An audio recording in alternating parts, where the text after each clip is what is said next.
Welcome. So we thought we'd get started just with some introductions, and we want to hear from you about why you picked this pre-conference session so we can help address you. But my name is Rachel Shane, and I'm the editor-in-chief of the Journal of Arts Management, Law and Society. And I am Dave Edelman, and I am the co-editor along with Kevin Maifeld of the This is a quiz already. American Journal of Arts Management. And I'm Linda Essig. I'm the publisher and co-editor of Artivate, a journal of entrepreneurship in the arts. So let's start over here. You want to tell us who you are, what university you're from? Although we didn't tell you. I'm from University of Kentucky. Shenandoah University. Seattle University. Arizona State University. And what brought you to the session? Travis Newton, Lemoyne College in Syracuse, New York. And just interested in hearing different perspectives and also learning a little more. I think I know a little bit, but getting some of the differentiating factors between these journals. Perfect. Yeah, if we spent some time talking about that, I think we have interesting things to share about how we do things differently and our different focuses. Great. Sherry Wagner-Henry, Director of the Bowles Center for Arts Administration, which is a program at UW-Madison. And I'm here because I just actually have paper accepted, and I've never published a paper before, so I thought maybe I ought to figure out how to do that. Oh, excellent. Congratulations. I'm Diane Scott. I'm at the Massachusetts College of Liberal Arts in Berkshire in Massachusetts. I'm here because I hope to be you shortly. The first article, right? I come from China, Central Academy of Drama. Oh, I come here first time. Wow. I was to study everything. Thank you. oh, welcome. I'm Mary Police from Columbia College, Chicago, and I'm here to give an update on the difference between the journals, as we're always looking for places to send papers to and trying to do more of that. So this will be very helpful. My name is Jim O'Connell. I am from the University of Wisconsin-Stevens Point in Stevens Point, Wisconsin, strangely enough. And I am here because I come up for tenure on my 70th birthday, and between now and then I need to have published. Yes, so we just heard it. We heard the first word of tenure, which is why a lot of people, I suspect, are looking or interested in I'm publication. too old to mask the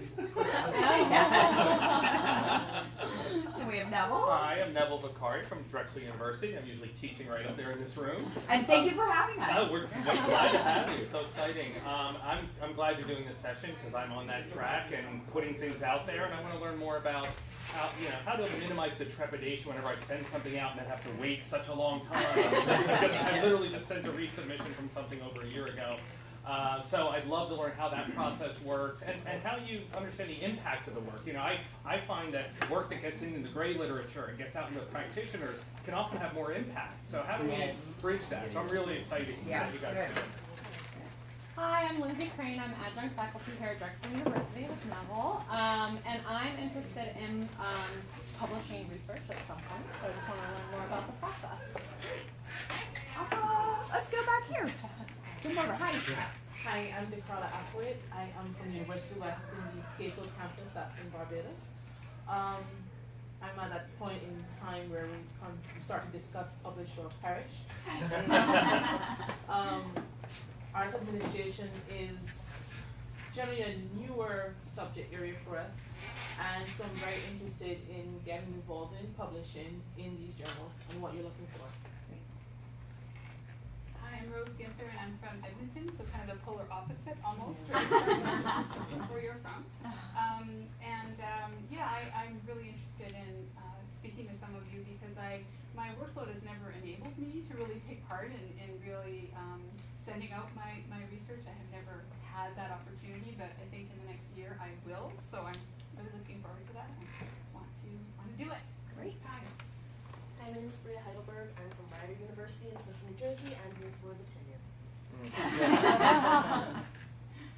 Hello, I'm Antonio Kyler. I'm from Florida State University in Tallahassee, Florida. I also have tenure police. And the publish or perish thing going on. Yeah. I'm Lindsay Hepler. expertise yet, just generally interested in learning more about publishing. Great, the art. George Sampson from UVA, and Lindsay and I, are together inching toward, we think, having something to talk about and publish. The first evidence of any of that will take place at this conference on Saturday morning, when the first time I've ever tried to talk about what we're doing or write or anything. So whether something evolves out of that, I guess will depend. So I'm entering this afternoon with a very open mind, because I'm familiar with all your journals, but I don't know. I'd like to hear from you about your mission and goal, or what you think your purposes are, how they differ. I mean, I'm really I feel like I'm the old guy who's still a newbie at this. So. I think a lot of people come into the arts administration classroom or professor kind of positions like that, right? So coming from practitioner background, and then it's like trying to figure out the whole university side of it. It's challenging. I'm Jerome Sokoloff from University of Houston downtown, and tenure police. Yeah. I'm Marion Dienstag. I'm a lecturer at the Yale School of Drama, and what everybody else says. Is that okay? Hi, I'm Robert Bosnai, and so I had the luxury of being a tenured full professor.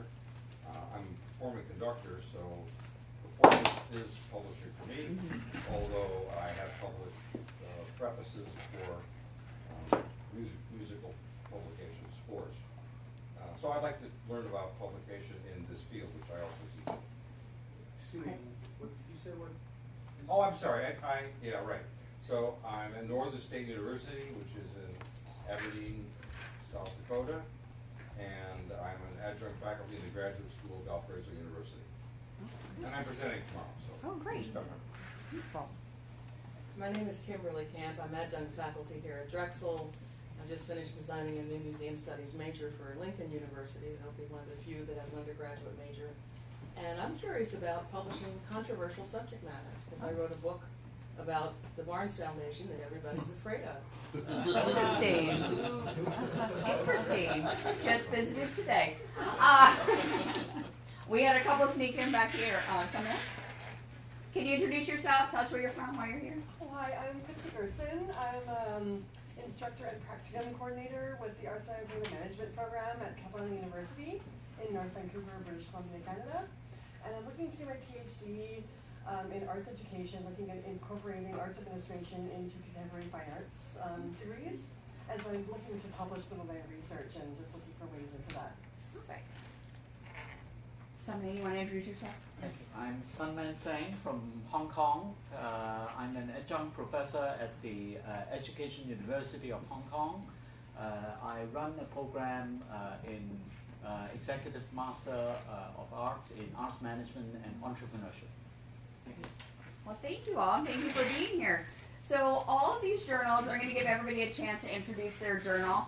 We all have what's called the double-blind peer review process. So all of our journals follow that, and we're going to talk more about what that means. But we each have kind of a different specific focus for what we're looking for, although in some cases, maybe that would cross over a little bit. Well, we'll start with Linda, and she'll talk about Artivate. So, but not the process part. Right? But not the process part yet, just your journal. Okay. So I just, this is the website of Artivate, artivate.org. It has a much longer title up here. You can ignore that and just go to Artivate, like art and innovate, Artivate. I made the word up. .org. Let me see if this is even readable. Sorry. That's pretty small. So I'm going to go to a PowerPoint where this text is blown up. If I can figure out how to... Slideshow.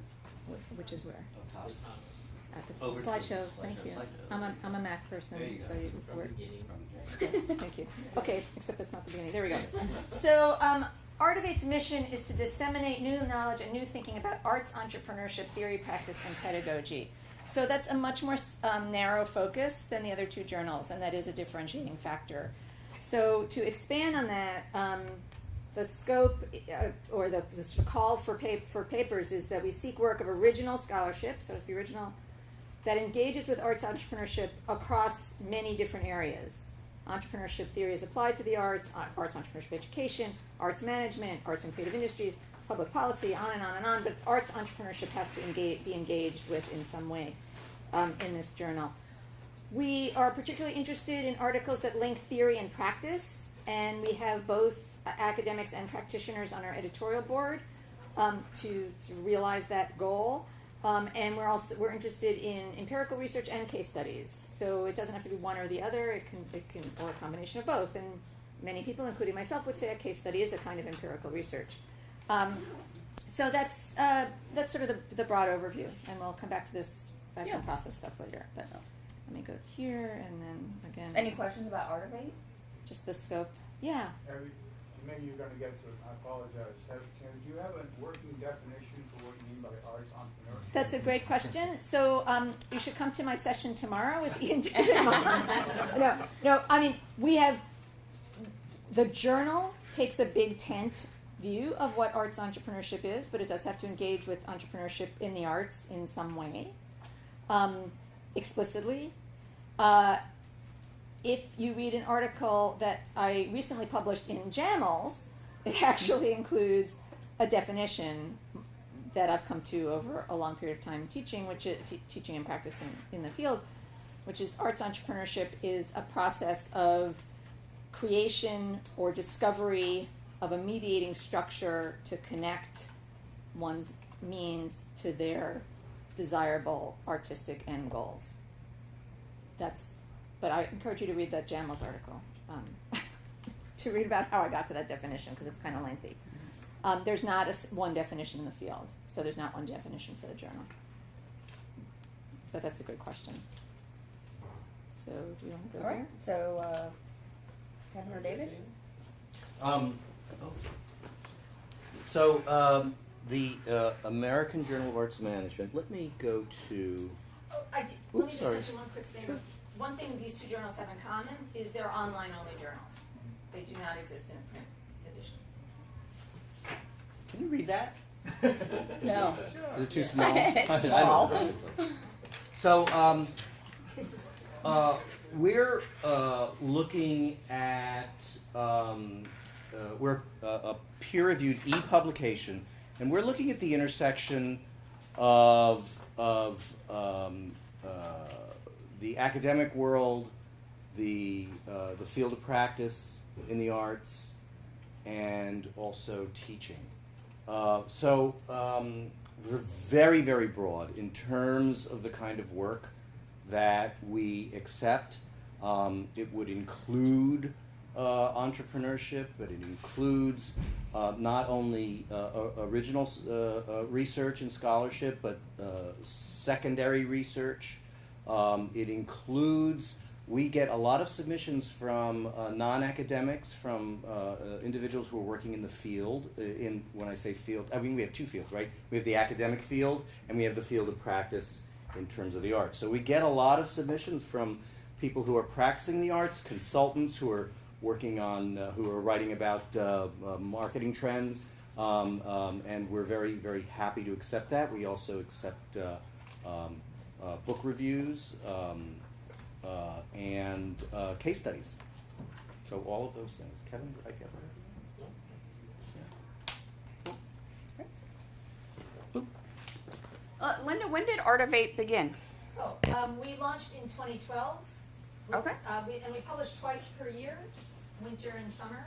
Summer show will come out, before Labor Day. Winter and summer, yes, since 2012. So we're on the 5th volume. Great. And Kevin, when did American Journal of Arts Management begin? 13. We're all about the same age. 13. So, so the Journal of Arts Management Law and Society is the oldest of the three journals, and they've been around in different formats since 1969. So it started first as Performing Arts Review, then moved to Journal of Arts Management and Law, and now is known as Journal of Arts Management Law and Society since 1992. So of course, because of that, there's been lots of editors-in-chief and lots of different editors involved with the journal. That's a list of all the things I want to show you about the journal. the aims and scope. So as you just heard, we do also cast a pretty wide net, and we really are thinking about all different ways to understand arts and artists. And our goal is to increase communication and foster understanding among artists, public and private policy makers, cultural administrators, trustees, patrons, scholars, educators, and lawyers. So, and we accept things on everything from finance, labor issues, fundraising, marketing, technological impacts, legal issues, things like censorship, copyright, controversial things that are happening in the field. And we get a lot of work on cultural policy. So I think maybe if you looked at the scope of what we've had, probably most of it has been on, or a lot of it has been on cultural policy issues. Can I ask a question? Yeah. Do you think that's in part because of the connection with the Social Theory, Politics, and Arts Conference? I think part of it is that, and part of it's just been the history of the field, right? So the journal starting in 1969 before there was any, real field to talk about. And so you're looking at, the people coming together from all different areas that wanted to talk about the impact of art. So then it really developed, I think, in that way. And we have both online and print publication. Up until 2015, we published 4 editions a year. Now, as of 2016, we're doing 5 editions a year. But our publisher, who is Taylor and Francis, which is owned by Routledge, has moved to what's called print less. So now we publish online 5 times a year, but we only do print edition twice a year, but include all of the manuscripts that were submitted, if that makes sense. So one will include issues 1 through 3, and one will include issues 4 and 5 when they come out in print. And they moved all of their journals to that point. So, any questions about any of these journals before we talk about publishing processes? Okay. All right, I guess we can smush back together. So much work. Let me grab my agenda.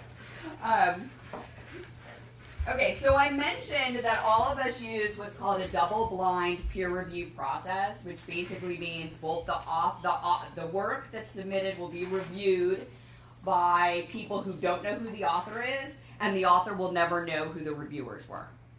Now, that's the best-case scenario, because we don't have very big of a field. So the reality is sometimes I'll send something out, and a reviewer will contact me, and they'll be like, I know who this is, because I'm familiar with their work. So in which case, we typically then have to reassign the article to somebody else to uphold that double-blind standard. I'm not sure if you guys have a similar issue that might come up. Arts entrepreneurship is even smaller. Smaller, right. So that could definitely happen when people know. Yeah. But yeah, so that kind of double-blind process. So how many people in the room have ever made a submission to one of our journals or another journal? Okay, so a handful. Good. Does anyone want to talk about what it was like, the process, what it felt like?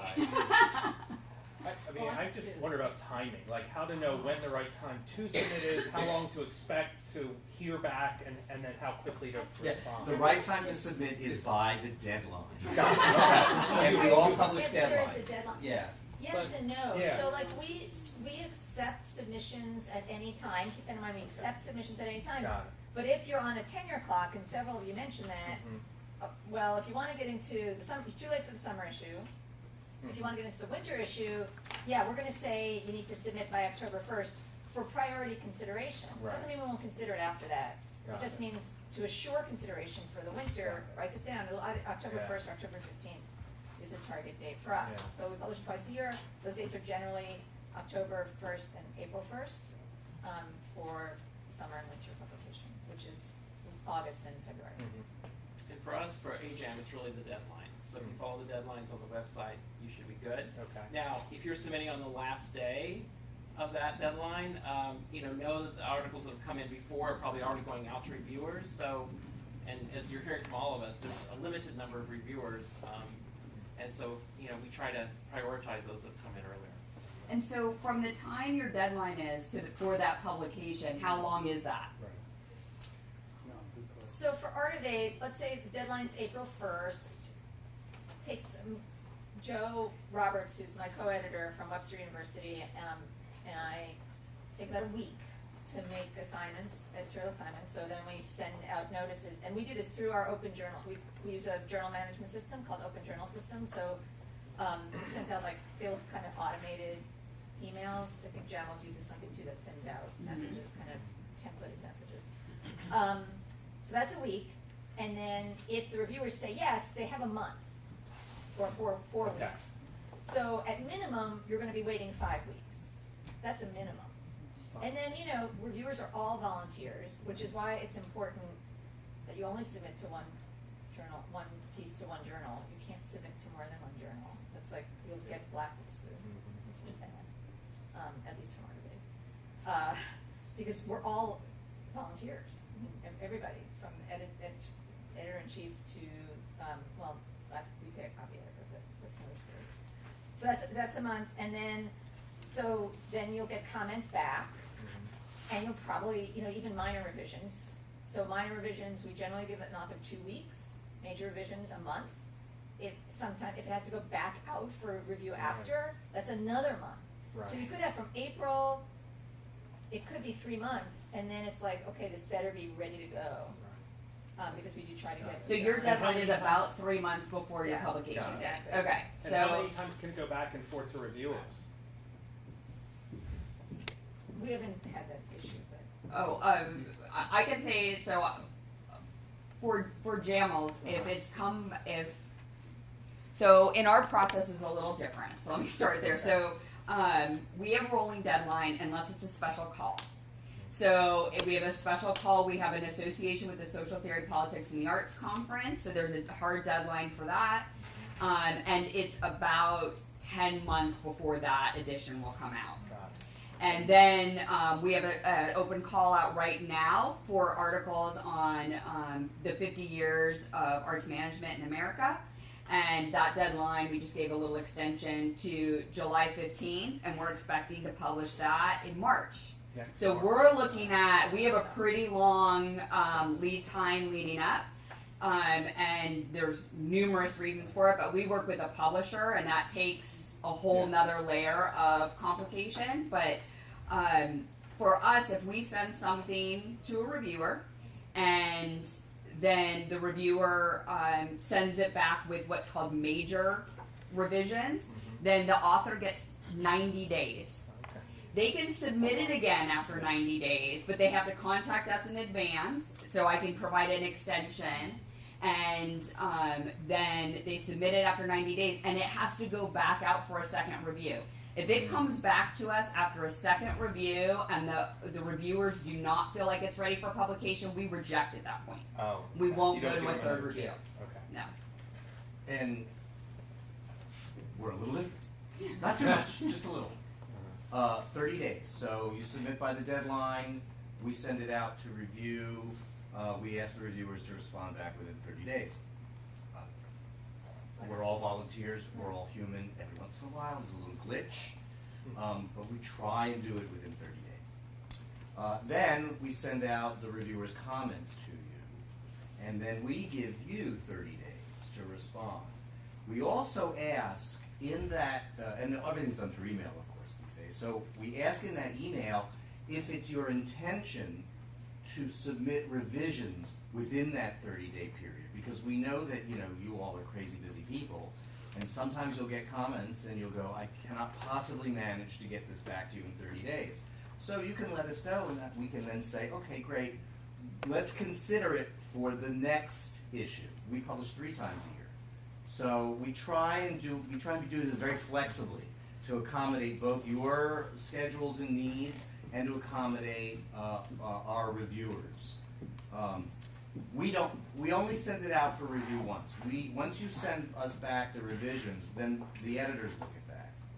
And then if we feel that it's publishable, we'll go ahead and publish it. And in our case, publication in essence means that we convert your Word document to PDF and we upload it. So that's publication for us. That's a little different than for Jamels and Artivate. Other questions about that kind of the submission process? So I want to talk about one of the things that we talked. I was going to go back to submissions. Oh, yeah, no, this was about from an author's standpoint and Yeah. review, because I've been on the other side as well. Yeah, yeah. I'm just thinking about like my last article for Journals.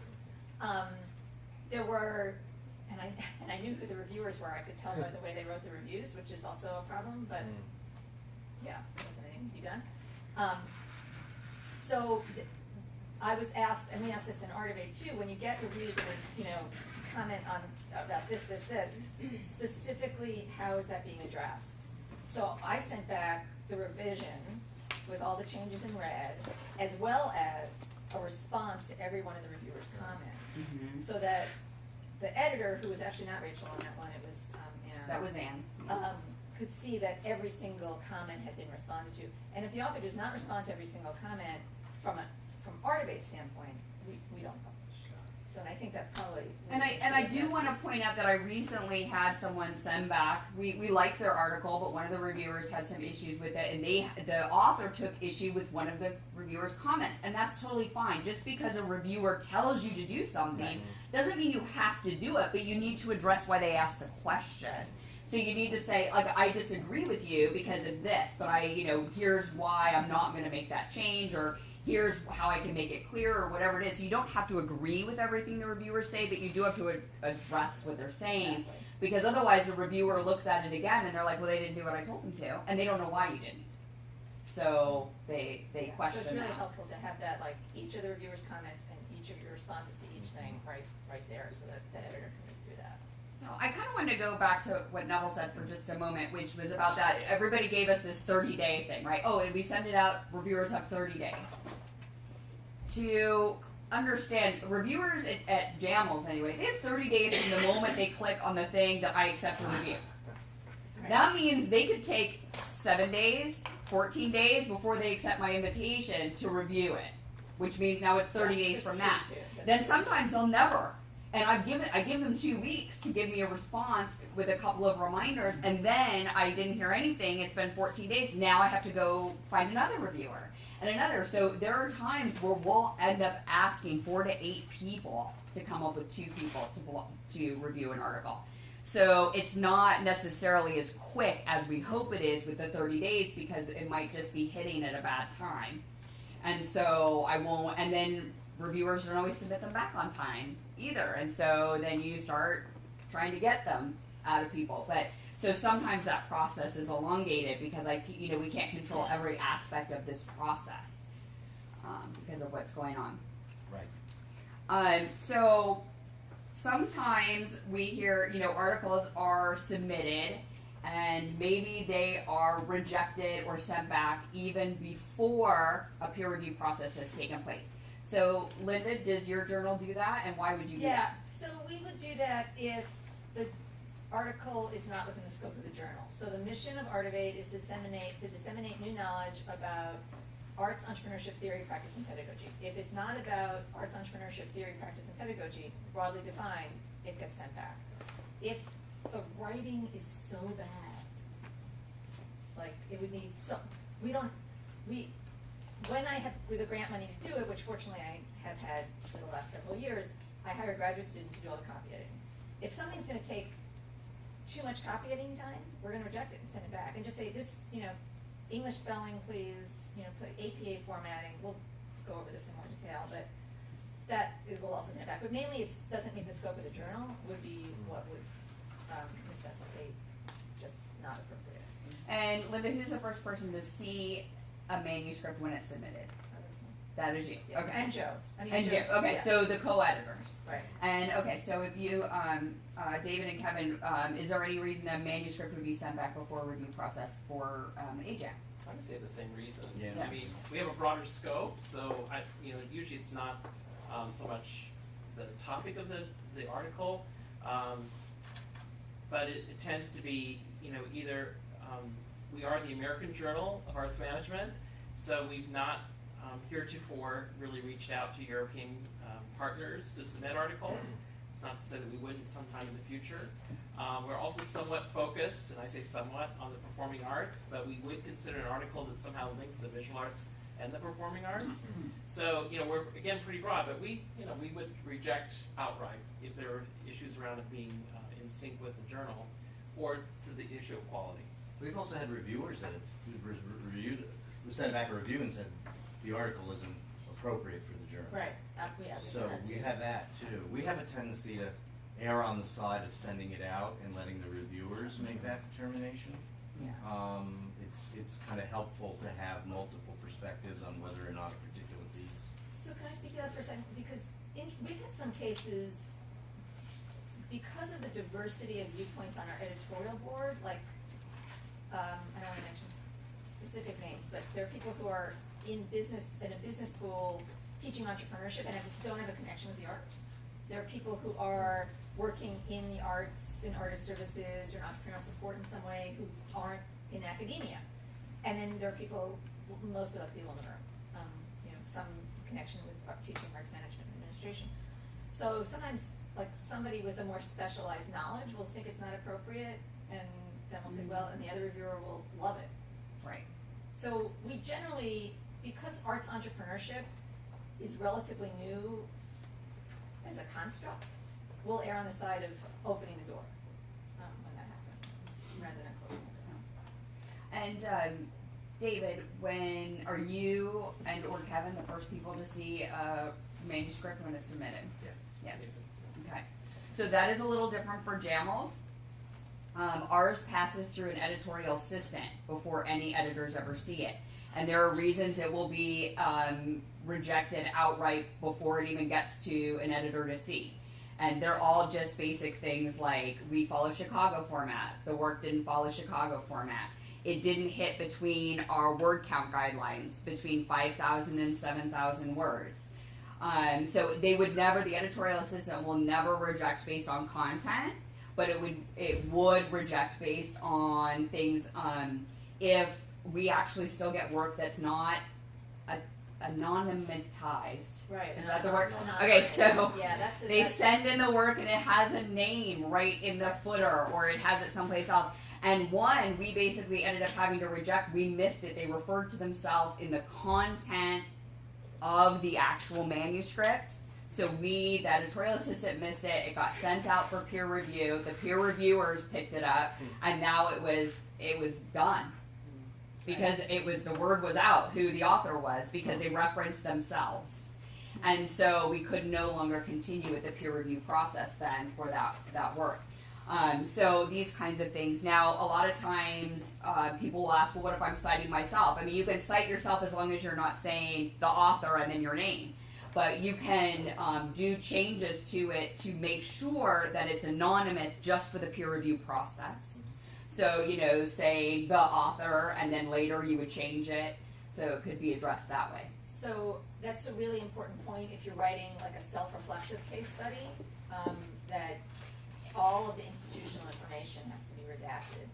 So I'm just, because I know Sherry, I'm going to use Sherry as an example, it's like, instead of the Bull Center, it's an arts administration program in the American Midwest, or some way to anonymize it so you can't readily identify what the institution is or if it's a self-reflexive case study. It becomes a challenge. It can become a challenge. It is a challenge. What is it's escaped me, the form of research that was popularized starting at Harvard in the 70s. In autoethnography? Is action research? What is it? Action research? No, there's no. What? Portraiture. Portraiture. That's what I'm thinking. Portraiture. Yeah. So portraiture, in essence, you're inserting yourself into. And it's become since the 70s. I mean, it's become a more and more accepted form of research. So we then have to sort of, we're a human operation. Let's put it that way. This isn't like it goes through some sort of machine. Well, yours does to a certain extent. A little more. Ours is a very human operation. So we have the ability to look at a piece of work and say, okay, how are we going to deal with this? And so I can go and say, all right, and I've done this before, I will go in and redact before I send it out for review. Or I might send it back to you and say, look, we would like to send this out for review, but you need to redact it. So you've got to go in and actually, redact everything, and that's a skill, something you need to learn how to do in Word is how to redact your own document so it blacks out,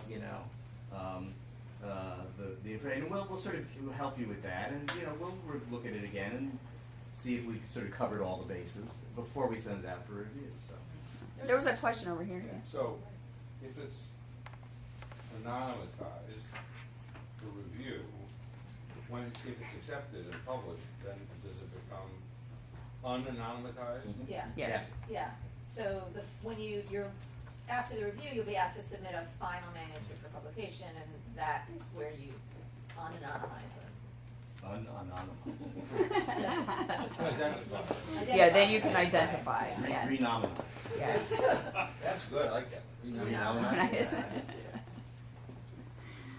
Anything else about submissions? Because I would say that's one of the hardest parts. You submit a thing and you're rejected within the first day you send it because, and when I say rejected, I actually mean we're just sending it back. We're not saying we're not going to do it. We're saying you're not ready yet. You've got to make these changes and then come back.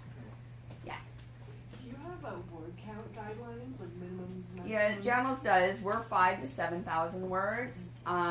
We just put out a special call, and because we expected to get a lot in that call, we said we were looking for the bottom of the range, and we'd even go a little shorter.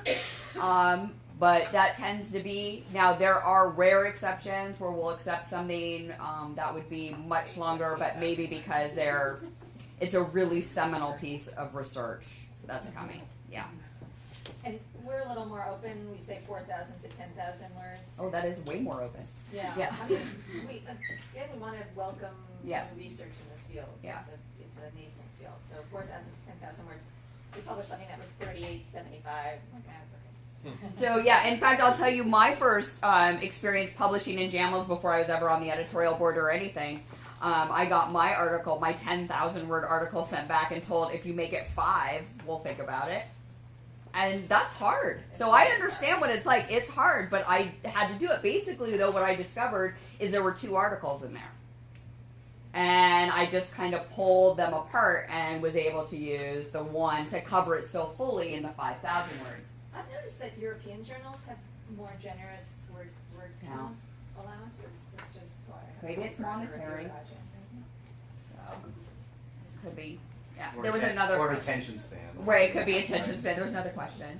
I was just gonna ask, so for people that I don't have a manuscript or anything like that ready, this is just something I'm sort of interested in, Mm-hmm. and so in that case, do you accept like inquiry emails about topics or things like that to kind of guide you, like this stands a chance or this doesn't stand a chance? Yeah, I have people ask me all the time, just send me an email and say, hey, I'm working on this, or this is my scope of research. Is this something that JAMLS is interested in publishing? And that's a good route to go, particularly, and I've done it myself when I've tried to shop my own research to other journals that I don't normally, know. So here's my work, does this fit with you? And then they can just tell me, nah, that's not really what we're up to, or yeah, that sounds interesting, I would like you to submit it here. So that way you're not wasting 3 to 6 months waiting for a review process when when you find out at the end, it's just you were hitting the wrong place. That's not what they do. Yeah, so I would say yes, but I don't. So, no, I agree with you. I just wanted to add that, I want the 3 journals represented here to get them the best, most volume of wonderful research. But there are other journals that publish work in this field. And one of the most important things to do is to really do your research about what's the journal that's most appropriate for the research that you're doing. So, I don't want to give too many. Do be careful. I don't know about you, but I am constantly getting calls, requests for submissions from journals that if you dig deep enough, you'll find out you have to pay $200 to get published. Those don't. And the deadline is July 6th with the publication date of July 13th. So that's not legitimate. Those are not legitimate. They're not legitimate. If it's a journal that's going to charge you to publish, stay away from that. Stay away. There was a librarian, his name escapes me, but there was a librarian who created this list of journals that The bogus journal. The bogus journal. The bogus journalist. Yeah, I don't know if that's it. So yeah, I will say there is a slight difference. There is a difference between paying for publication, which those bogus journals are doing, and what is now called open access. And so Taylor and Francis, which is owned by Rutledge, they participate in open access. And what open access means is if we decide we're going to publish you, regardless of anything else, we're publishing you. You as an author can choose to pay for what open access, meaning anyone can click on our website and read your article without a subscription. That is different than paying for publication. And the flip side of that is both of the e-journals are open access without cost. Without cost. They're 100%. And we ask you to just register in essence, so we Right. can have your email address basically, so we can keep. So, I just want to jump in on this open access journal, and all of you who said you were on the tenure police might be after you. You might want to check with your university promotion and tenure committee or your department about whether or not our two journals will carry the same weight in your university. They're rigorously peer reviewed, they have an ISSN number, they're indexed by EBSCO, but there are sometimes there's sometimes some concern about whether or not those journals would count. I think anybody can make a case for either of these two journals counting towards So you should know before you go into that process. Yeah. Absolutely. Because they are open access journals. So some tenure and promotion committees will not accept open access journals. They just won't. Or they'd accept it, but it won't count the same, Right. or yeah, And it can it's be different. Terribly backward thinking and does not support where the field's going, but it's a reality. So for those of you on a tenure track and anything like that, just word of caution. This is somewhat off topic, but I want to get it out there before I forget about it. So one of you, I think Linda had mentioned, if you send it out to one of us, don't send it out to everybody, right? Critical. What if, so the journal that I've been invited to submit to isn't an arts management publication, it's a community service learning publication, so once that is published, would it be appropriate to resubmit it to an arts management publication? No. Once it's published. Once it's published, it's published. And it depends who's publishing too. So Taylor and Francis, you sign away your copyright. That's right, but not with us. Or with us. Yeah. It's different, so that's an important distinction. With us, you retain ownership of the copyright, which means you do have the power to do what you want with it, but It can become a book chapter. it yeah, can be anything it's else. just not Go good another practice journal. to Go another publish journal. in multiple journals.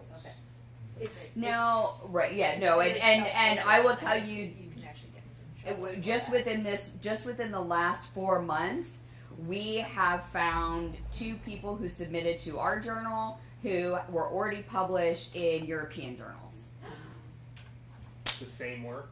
The exact same work. One was in another language, and I guess they thought that we wouldn't find out, but every single thing was the same. All the tables were the same, everything was the same, and you can't do that. So, And we have people that know Cyrillic. So Yeah. Well, that's quite because as I've been submitting things and doing these lit reviews, I'll find almost the same article in 2 different journals, but they take a different angle. Like one might be a little more quantitative, and this one might focus more on marketing, and they both are published in prominent journals.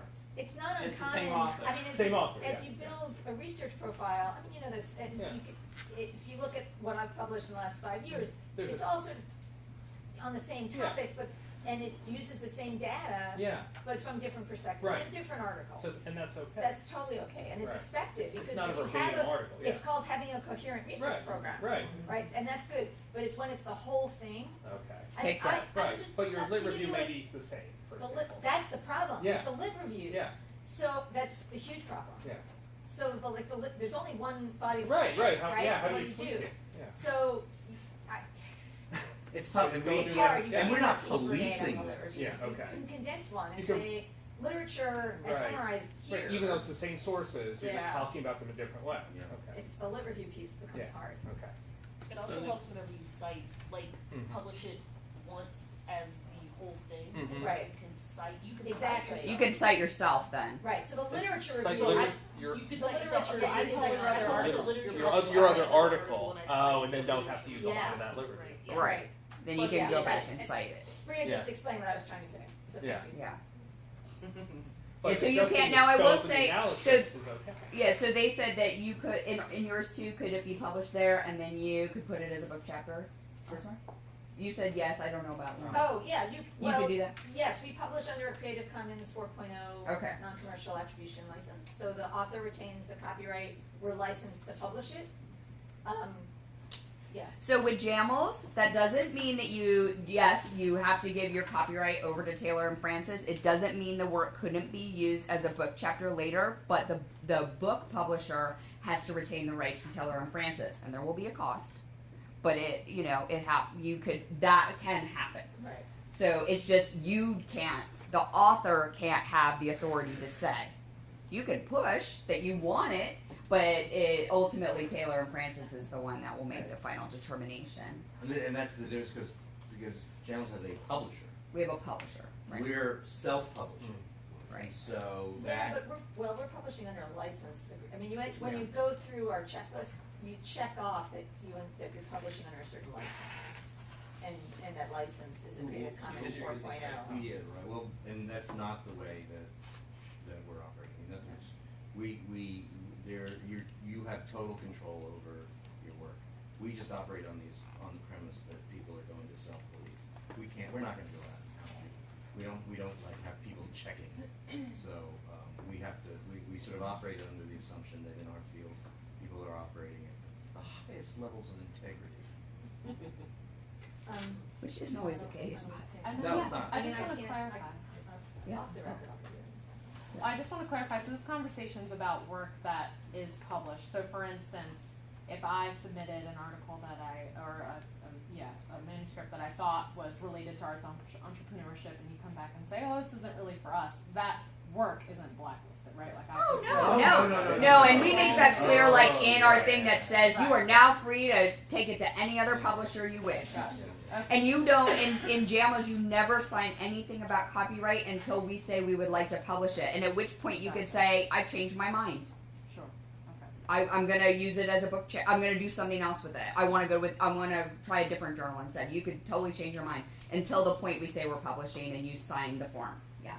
So since there are so many people here who want to maximize their chances of being published, I wonder if you could talk about, because there are so many categories within each journal, that are acceptable, what are some trends that you're seeing, some things that you're seeing a lot of, some things that you're maybe not seeing enough of, that you'd like more of, so that we can have some ideas for, things to focus on? I'll start. One of the things that we were seeing in JAMLs was we were seeing a lot of case study submissions. And case study submissions are good. It's a legitimate form of research, but they weren't appropriately based in theory. They weren't appropriately based, there wasn't clear methodology. There were things that then they might try to leap that case study to make big assumptions about the field. And so we're really trying to push now, particularly with our new calls, about looking beyond a case study and really trying to look at a broader field scope. Maybe multiple, if case study is your thing, maybe comparative case studies, maybe doing things that include a larger breadth of knowledge, so we can really try to push the field in another way. Because otherwise, what we have developed as a field is just a bunch of work that doesn't amount to us being able to generalize anything. And so we really want to see what we could do to push a larger understanding of the field in areas. Does that make sense? Okay. I mean, we're relatively new, and each time we publish an issue, I'm kind of stunned and surprised pleasantly at the diversity of topics. And so as long as that keeps going, I'd say we're good, So I don't feel like they're all kind of funneling into particular areas right now. We've seen a lot of studies of arts entrepreneurship pedagogy, and I think the field, and this is why I published the piece with JAMLs, really needs more research. That's not about pedagogy, but is theory building. The field is under-theorized. It really needs some theory building, so we'd like to see that. And a lot of submissions from Europe, especially the Netherlands. There's a lot of arts entrepreneurship thinking going on in the Netherlands, so that kind of makes sense. But, spelling is sometimes an issue. We're seeing a lot of submissions from Europe as well. Yeah. And a lot of things not focused on U.S. theory, which we would like to see more of. So, my because I work with a publisher, you know, they give us all kinds of statistics, where the most of our subscriptions are coming from, what libraries have the most, then where our submissions are coming from, and how do they align, and who's our audience. So we actually have to think about all that other stuff too. And so we would like to try to get some of our things more aligned. I would love to see more research coming out of the United States schools too, because they're really pushing some things in Europe, and they're doing a lot of work there. And one of the things, so another project that I'm working on with Ellen Roswell, who's here, is we're doing a compilation, a 4-volume compilation of critical sources in arts management. And it is journal articles that are about these topics. Well, almost all these journal things that are coming out are from the Journal of Cultural Policy, the Journal of Cultural Economics. They're coming from European-based journals. There certainly are things from JAMLs over the years, but there's so many coming from other journals. You will find all kinds of research on our field, very good research on our field, that's being published by people who are not in the arts. Yes, hence the American Journal for Arts Management. Part of the inspiration for it was this preponderance of research and articles published coming out of Europe. And it was sort of our decision that, well, we really want something that really focuses on the American market, the scholarly market, the academic, and the field of practice in the U.S. I thought I saw another hand. Yeah. Yeah.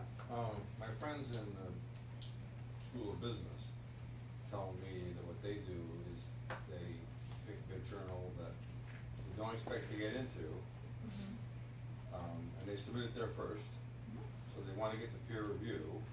There's no intention ever of publishing there, but it gets them a review of their article, so then they fix it and then send it to where they really want to send it.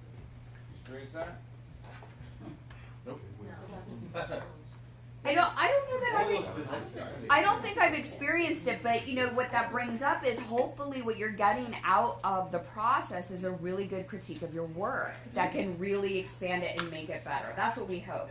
Now, just like the manuscripts that come in, reviews are of varying quality, is the truth. We actually send out, I know Artivate does it as well, but we have guidelines for how reviews should be. I'm just going to bring up that slide. Yeah, so please.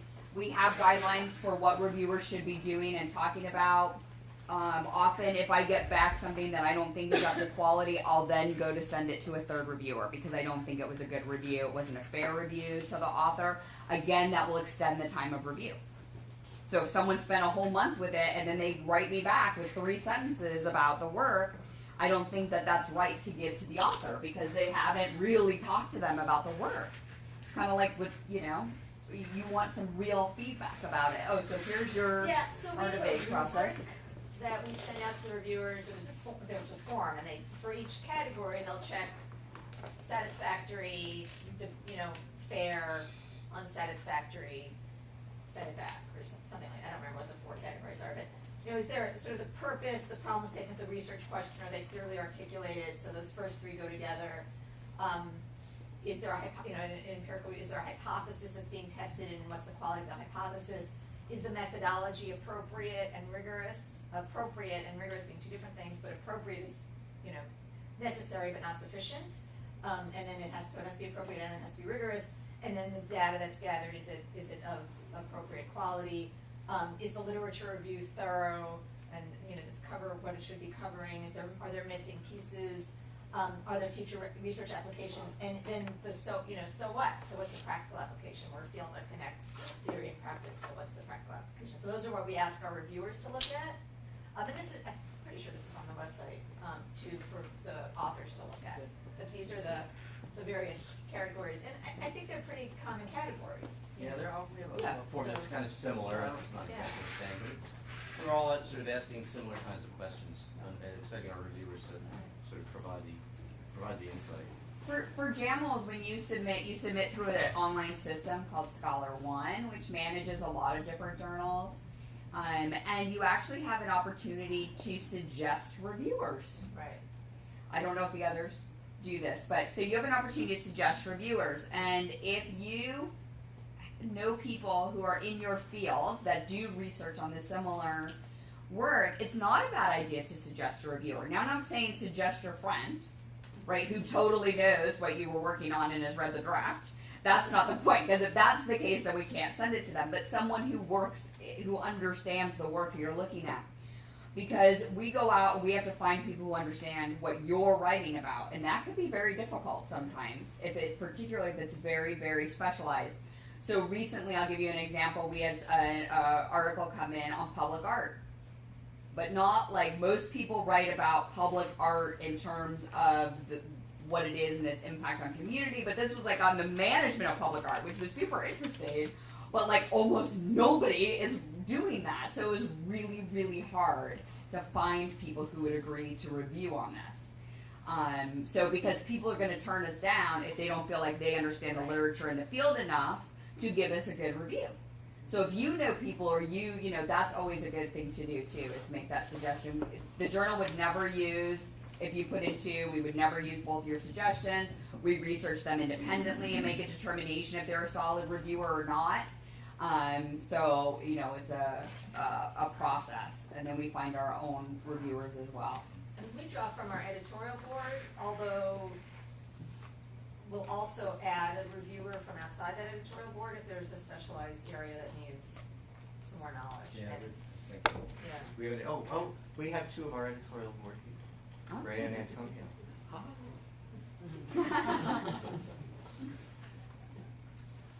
So I have a picture of what happens after the peer review process. Let's look at a picture. A picture. Oh, here we are. So this is what you submit. Oh, yes. And then this is after it's gone. This is not my graphic. Would that it were.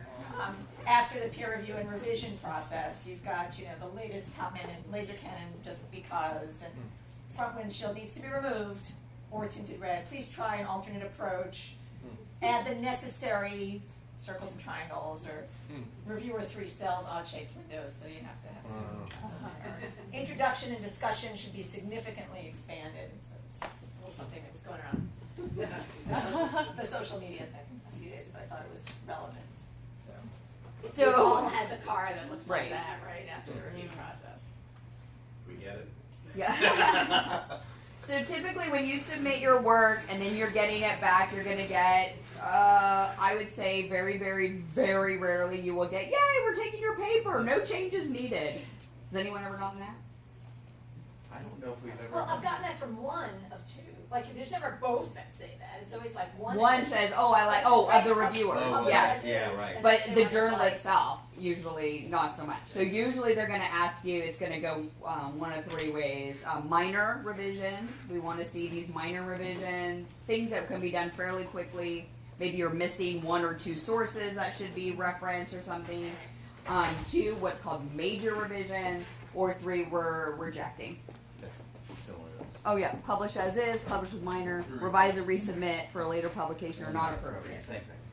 Yeah, I guess I have to add, particularly given your the graphic in this, you are the author. So if you get this feedback from any of us, and you say, well, if I make all those changes, it's really changing the nature of my work, or it's not really aligning with what I was passionate about, you have the right to say, I don't want to go further. So you might get that feedback for major revisions, particularly. That's usually what happens. And you have the right to say, no, I'm done playing with you. What we ask is you let us know that. So we've sent you back the comments for major revisions, and you decide you don't want to make them. Just let us know that, and we part company as friends, you know. But it's important, I feel, as a field, that this process doesn't kind of alter or distort your original work. Recognize also that we have 2 reviewers. Well, they're not in contact with each other either. So they're sending their comments back to us, and it's not unusual to find reviewers who say things that may be, contradictory.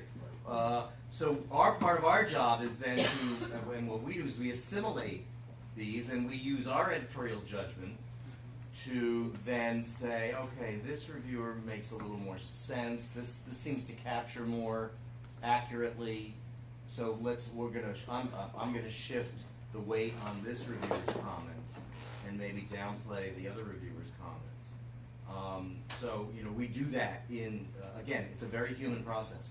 There's no formula for taking reviewers' comments and putting them through a meat grinder and spitting them back out.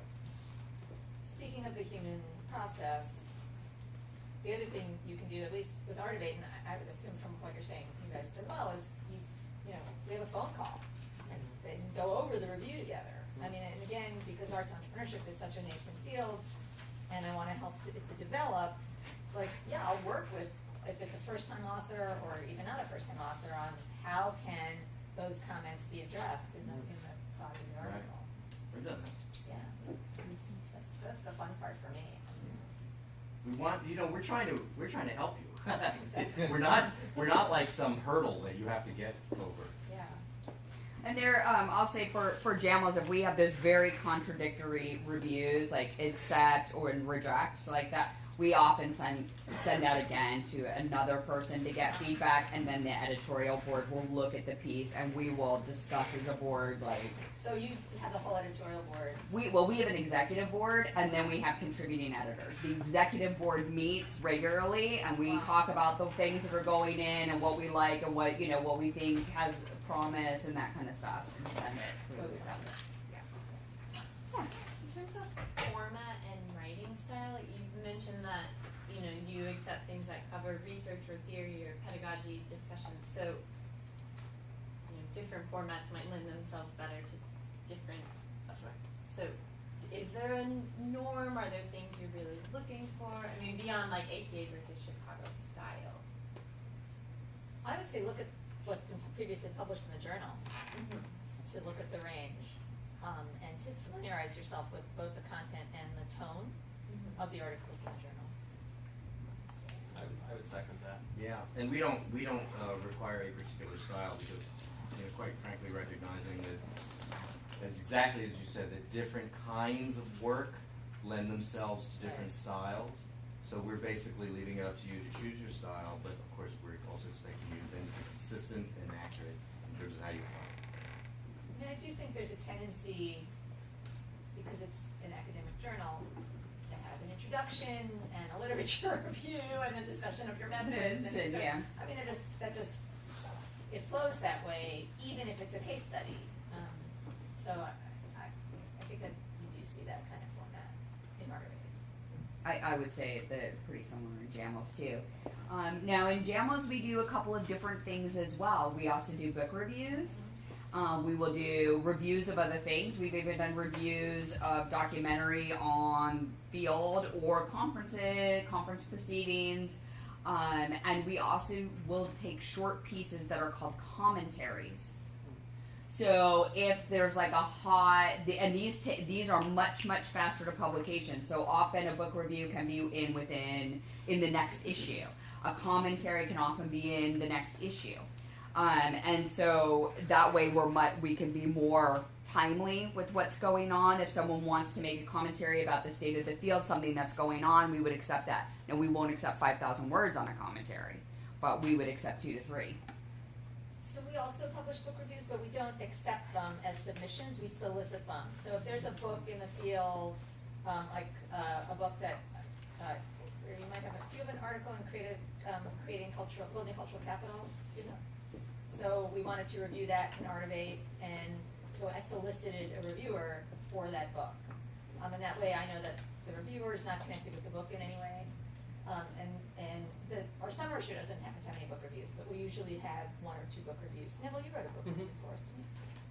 So 1 or 2 book reviews that are included, and those are invited submissions, which also count towards tenure, by the way. Book reviews don't count as much as research publications, but they're good and they're invited. It's often a good way to get in the door. And it's a good way to get in the door.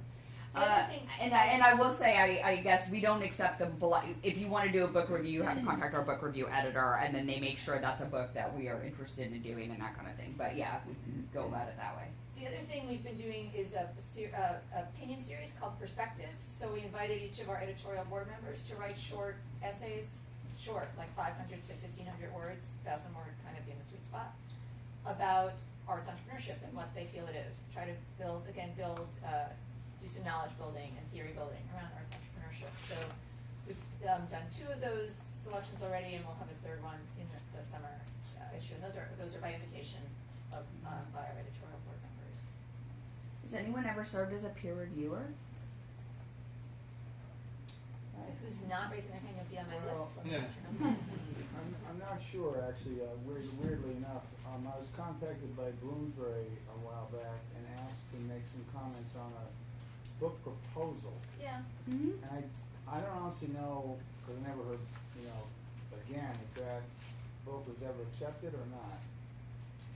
It's so, yeah, but it gave me publishers a will little do bit that. of feel. And- Yeah. for I've done what- that before. I've done, Yeah. I've The nice done thing it is for they'll Oxford. actually pay you to Yeah. do that. Yeah. like $100. Or they'll give We you got- books. we got or books, something. yeah. We got books. Yeah. Yeah, but like $500 Oxford worth of University books. Press will Yeah, say, Oxford does "We'll that, pay right? $150 I did get or give you a $5 little for books." Yeah. Take the money. Yeah. Yeah, so that's part of the process, right? So it's like, and it's just like, I mean, you have to think of these review processes just like, it's really good to start, to put your name out there that you're willing to do it and to do this process, because it is hard to find reviewers and qualified reviewers. And if you are being published in journals and then you don't agree to do reviews, it's kind of bad form. Yeah.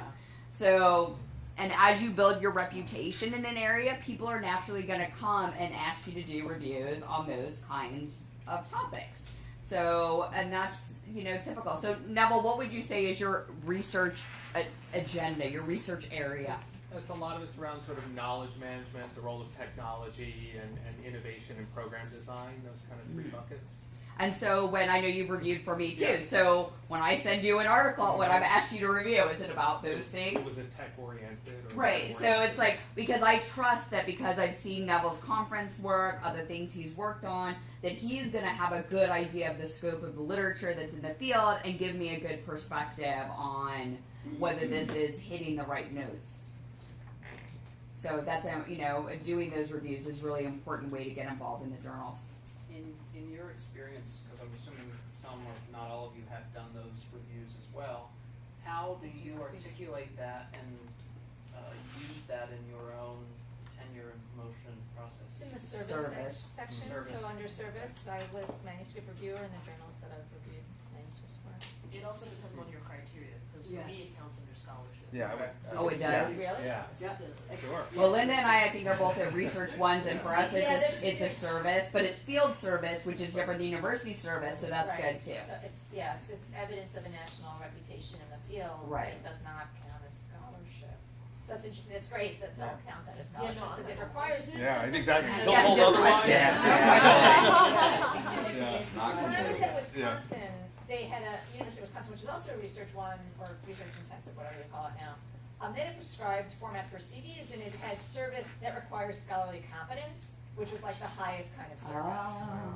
And then they would have service, and like community service. So like, yeah, it was a volunteer my kids' classroom, that's community service, but the scholarly competence stuff is all the manuscript Yeah. reviewing piece. So that's how it's positioned. But it's really great that there's a difference, because I can point out that there's always a difference. Every institution is going to be different in how they evaluate tenure and promotion, and that's why and it's true of non-track faculty too. So if you want a recurring academic appointment of any kind, what are the criteria? Only you know your own institution. So if you were at the AAAE conference, was it 2 years ago, you knew about the conversation about criteria for tenure and scholarship.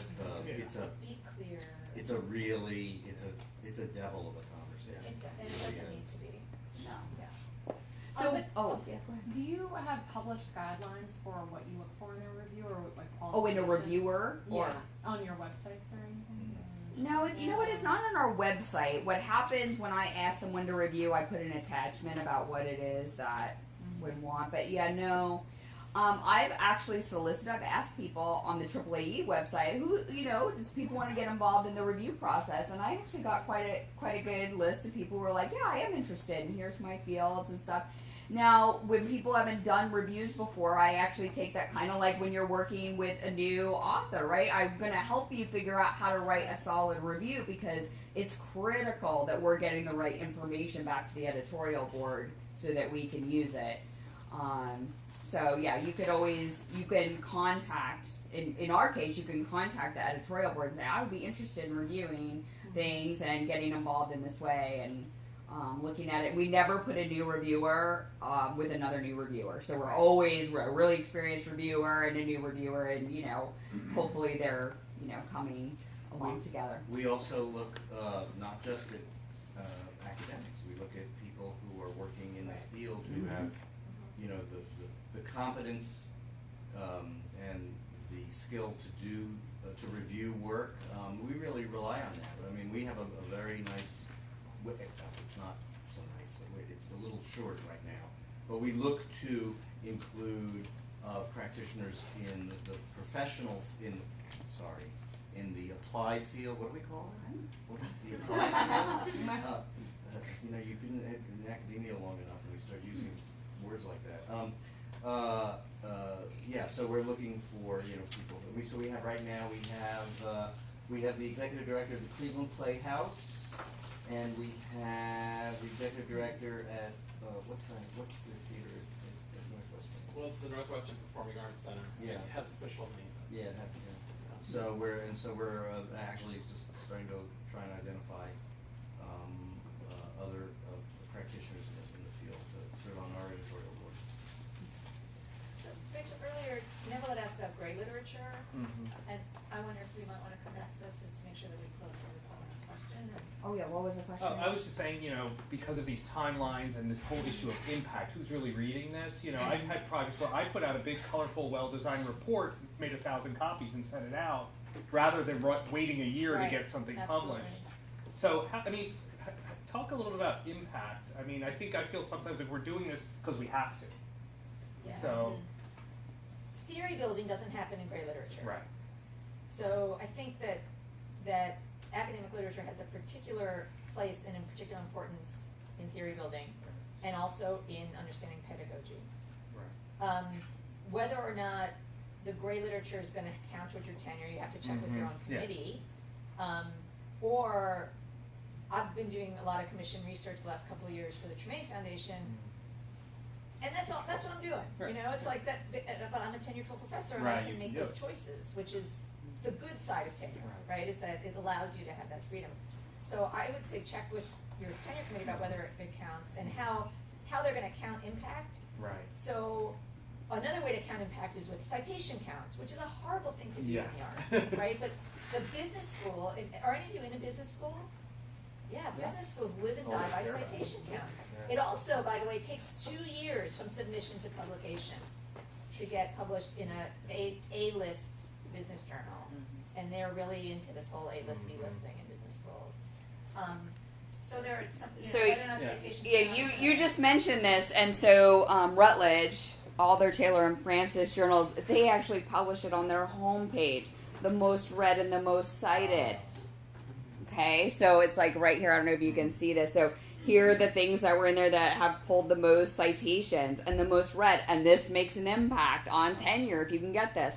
And let me tell you a little trick on getting your things more read than other things. Yes, this was so good.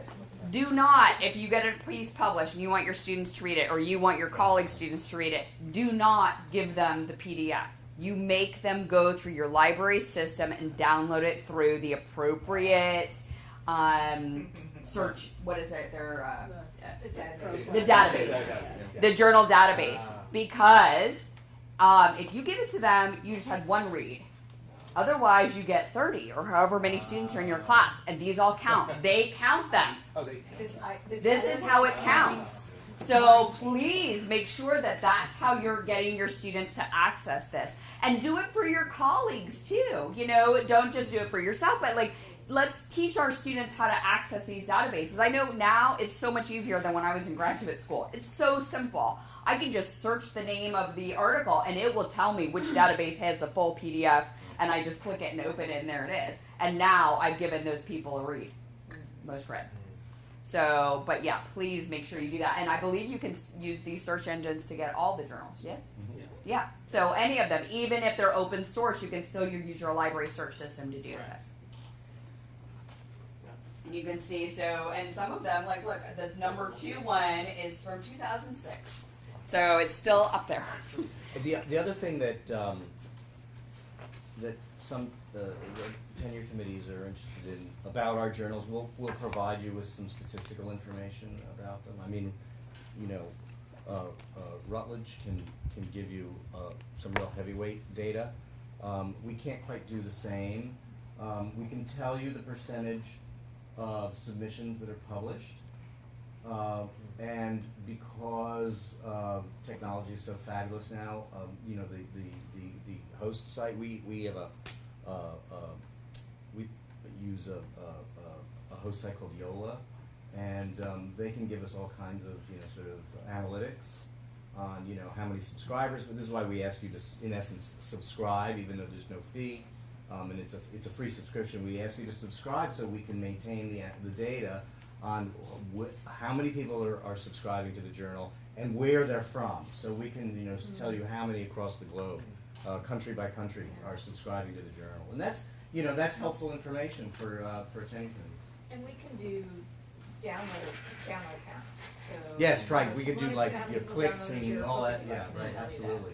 And we can even tell you how long people are staying, on average, how long people are spending on the website. You know. So if someone wanted that data, those analytics from you, we just contact you? Yes, I mean, It's something that can help. If you have, how many of you are going to have a tenure committee that is outside of our field? That there are going to be people on there that are not in arts administration necessarily. So this is something that might be important to include that, so they understand how rigorous the places are where you're being published. So people who are reviewing you, if they're also in arts management, arts administration, they probably know, they're going to know all these journals, they're going to have their opinion on, you know, where they sit in the field. But if they're outside of it, they don't have any understanding of that at all. And the more information you can give them about the journal, the more helpful it will be to them to place it for, you know, significance. Yeah. I have a neophyte question about literature review.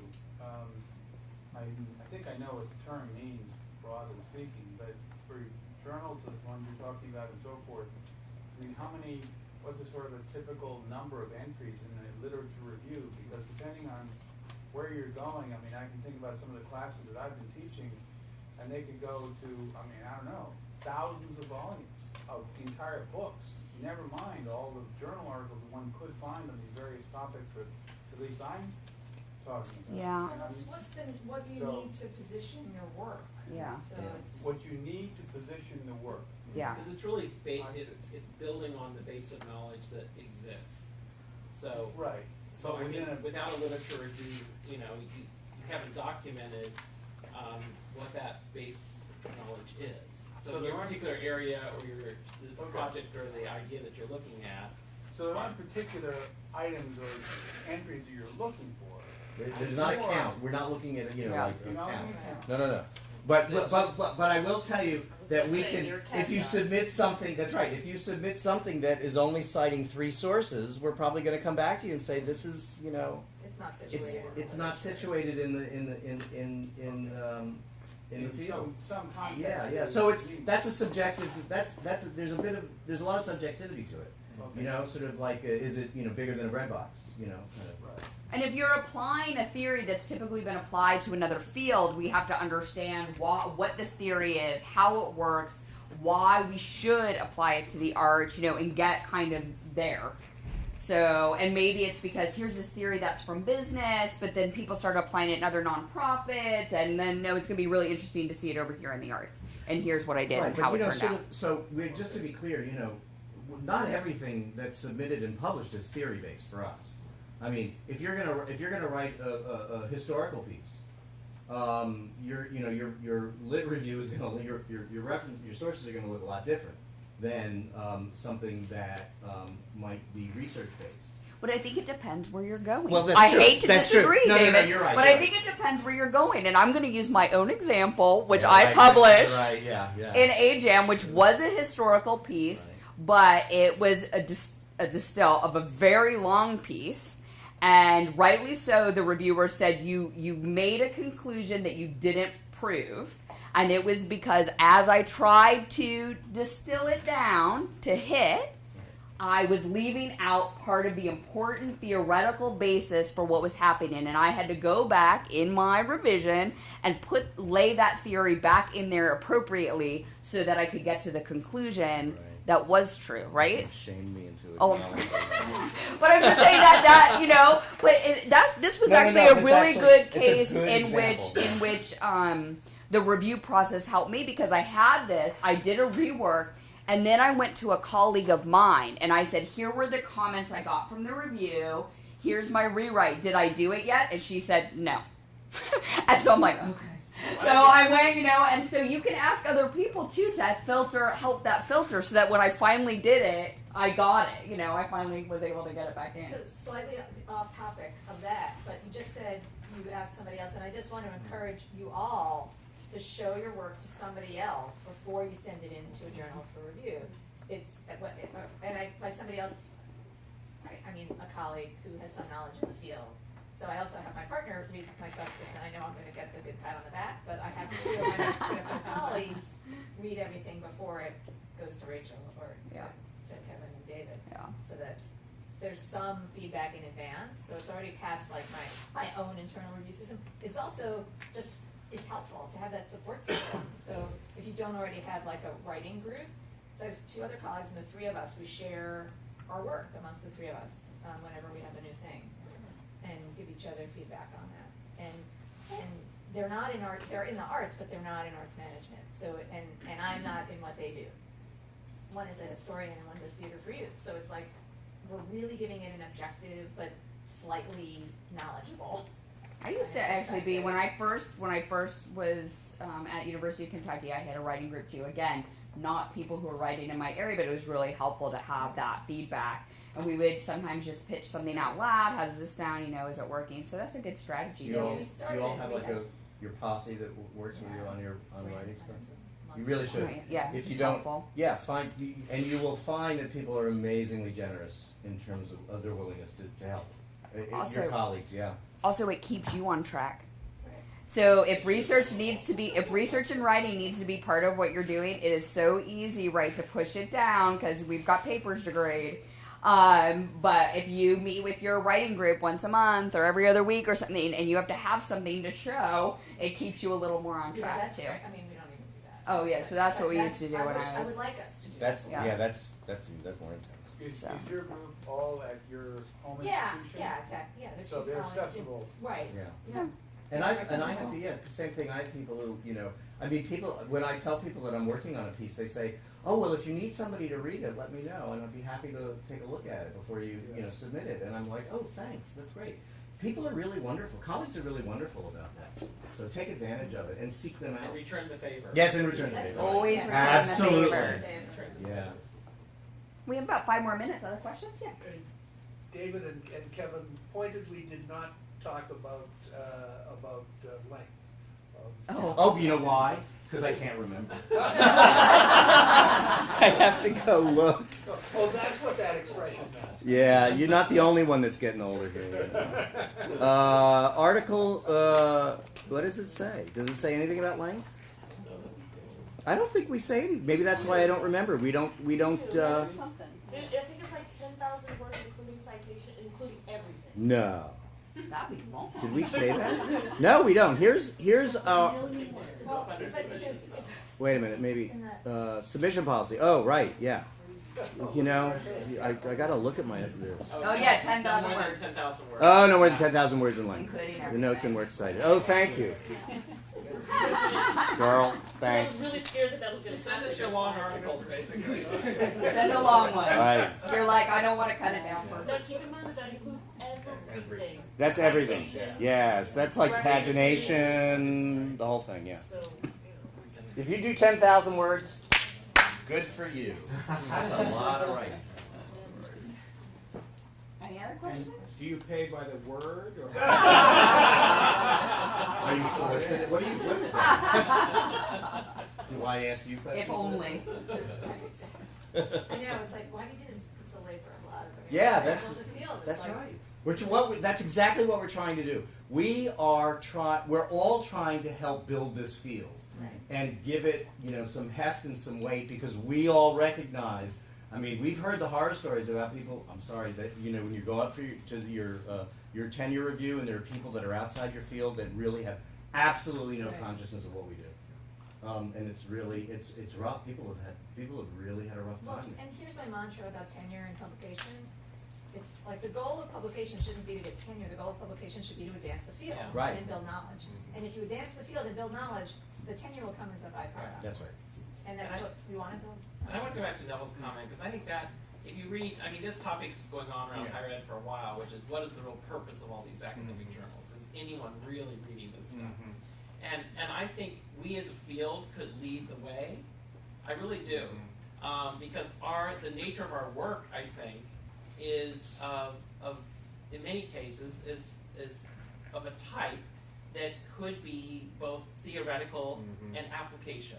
You know, theoretical and the practice of. And so I hope we all take responsibility for that. Because otherwise I think we'll end up where a lot of other fields have gotten, which is the journal articles that truly no one is looking at, other than maybe a 10-year period. Right. I think that makes sense. I think we should be thinking 5 and 10 years down the road. What's the impact of that work that we have published? Because we're building the theory for the future. Right. So We also do it for our students too. Yeah. We can't forget about our students because we're constantly encouraging them. You know, we deal with this applied field. You know, they're going, well, you know, what kind of research do I have to do? Because I'm going to be a fundraiser.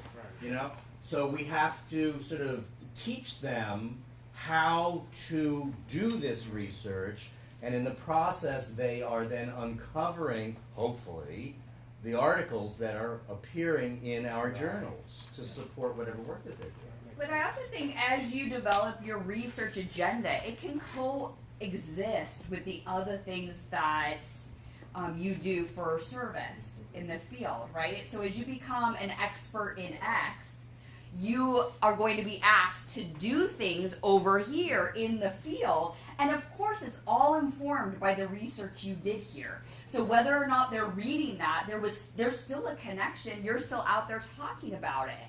So it's like, if anyone's, you know, one of my areas of research happens to be labor unions in the arts, which nobody's interested in but me. But, I love your art. But it's the best history of equity ever. So, but one of the things that happens then is now people will ask me, you know, when our orchestra is having labor dispute, you know, now that's something that I have that direct connection to the field. Did they read my historical piece about labor unions in the arts? Probably not. But I understand how that developed and they don't, you know, and it can inform my work with actual organizations. So I think that's important too. It's not one or the other. We can connect things. I was just going to share a story to like emphasize that I think the theory practice and the potential down the road uses of things and thinking about this sort of increasingly interdisciplinary nature of the world, having the body of published academic research that people can draw on. I work with a nonprofit that connects social and emotional education with arts education, and in going to pursue an IES grant, an education grant, there is not the body of empirical studies in arts education. It's all in great publications that the President's Council of Arts and Humanity and all these organizations have published, but there is no empirical research in academic publications to support it, and so we can't even apply for the grant because that submission body won't count the citations if they're not academic peer-reviewed journals. Yeah. So That's the really intricacies interesting. that like, you know, fall out of it. Right. So you have to show that right. connection. So you know, one of the things that I'm particularly interested in is arts leadership, and so I'm forced to go to a lot of research that's being done in neurology, looking at I mean, it's kind of like interesting, isn't it? Because we don't have a lot of our own empirical research in arts leadership. So we have to look at other fields, and hopefully we'll start encouraging more people to explore our own field in a scholarly way, and provide us with those kinds of assets for ourselves. It's a challenge, real big challenge. Antonio, you got a question? Yeah. So I think what I've heard people talking about relates to a research agenda, and so I would be curious to know what all of you think as you know, people involved with the journal is about us developing a research agenda for our field and how that might help direct the dissemination and development of knowledge in the field. It's interesting. So you're asking about individuals who as develop a reputation for research in a particular area? Well, not necessarily. Like us as a field deciding here are the areas that we don't know a lot about. Oh. So we need to come together and pull our resources to really kind of direct the development of knowledge so that we really build this empirical knowledge that we're talking about in a systematic way. Right. So that's so awesome. It is really awesome. And you see that in, like there's an article that I cite a lot from 2000 from the business entrepreneurship literature. That's the title is something like Entrepreneurship Research Agenda, and it sort of spells out where the gaps in the literature are and what should happen moving forward. So I think there's precedent for that, and boy, wouldn't that be a cool thing for AAAE to do, right? To lead the way in developing a research agenda.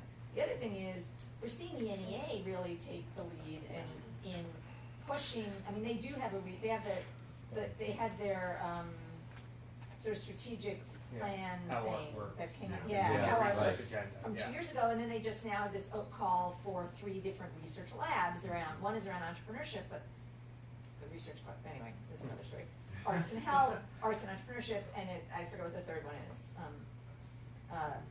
So it would be wonderful maybe if the academy, if you want to think about it, or higher ed, could coordinate with the NEA and what that might look like. What is the research agenda for arts management? And it's not just. I mean, there's the in essence the commercial end of this as well, because we have commercial consulting firms that are doing huge amounts of research in the field really good at providing service to arts organizations. And some of us in academia are sort of scratching our heads going, it's like, and that kind of sort of totally bypasses what we're doing. So it's really kind of a challenge. I mean, this is like Einstein's, sort of unified field kind of approach at space and time. Trying to bring all of this together would be great. It's a huge challenge.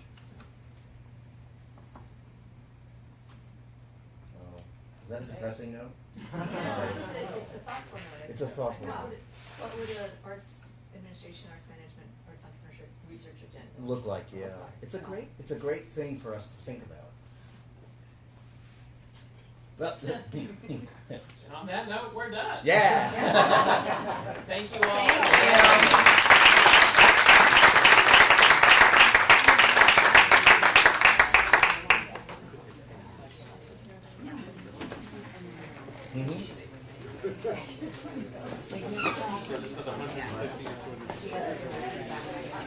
Oh yeah, we'll get right away. Yeah.